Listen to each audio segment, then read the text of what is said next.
दो सदिश है ए वेक्टर और बी वेक्टर के लिए सदैव ये सिद्ध होता है।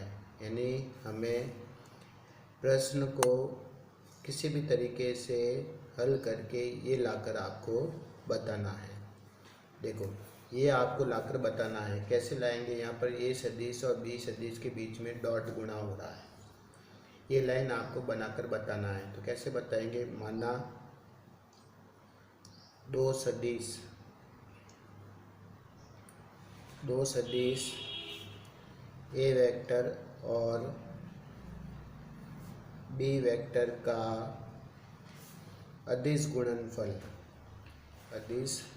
गुणनफल क्या होता है, A vector dot B vector. ये लाइन आपको बनाकर बतानी है, modulus A vector modulus B vector cos theta, ये होता है सूत्र।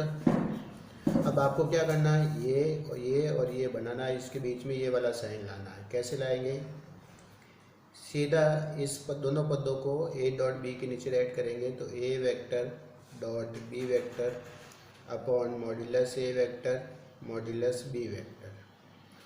कॉस थीटा भी एक संख्या है अचर की, कॉस थीटा। अब देखो ए डॉट बी के पास मॉड्यूलस का साइन बना हुआ है, इसका मतलब इसका जो मान है वो धनात्मक रखना है।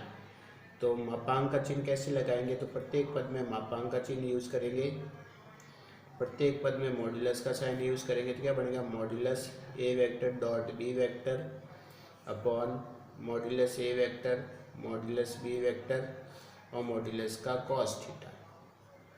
अब आपको यहाँ पता होना चाहिए मॉड्यूलस कॉस थीटा होता है, यानी कॉस थीटा का मान धनात्मक होता है, यानी इस पूरे पद का जो मान होगा वो लेस देन और इक्वल 1 होगा, क्योंकि कॉस थीटा का सबसे बड़ा मान क्या होता है 1 और सबसे छोटा क्या मान होता है -1। यानी मॉड्यूलस लगा हुआ है, इसका मतलब इसका मान 1 और 1 से छोटा होगा, ठीक है ना। 0 से छोटा तो हो नहीं सकता, यानी मॉड्यूलस कॉस थीटा का मान हमेशा याद रखना लेस देन और इक्वल 1 होता है। तो अब क्या करेंगे, इस चिन्ह को हटा के और मॉड्यूलस कॉस थीटा को हटा के वहाँ पर ये दोनों चिन्ह यूज़ करेंगे।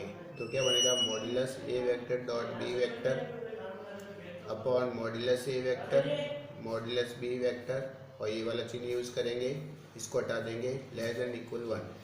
अब वज्र गुणा करके इसको इधर लेके आ जाएंगे, तो modulus A vector dot modulus B vector less than equal modulus A vector modulus B vector. तो इस तरीके से ये प्रश्न हल हुआ है, आप देख सकते हैं। तो ये है एग्जाम्पल नंबर 19 चैप्टर नंबर 10 का।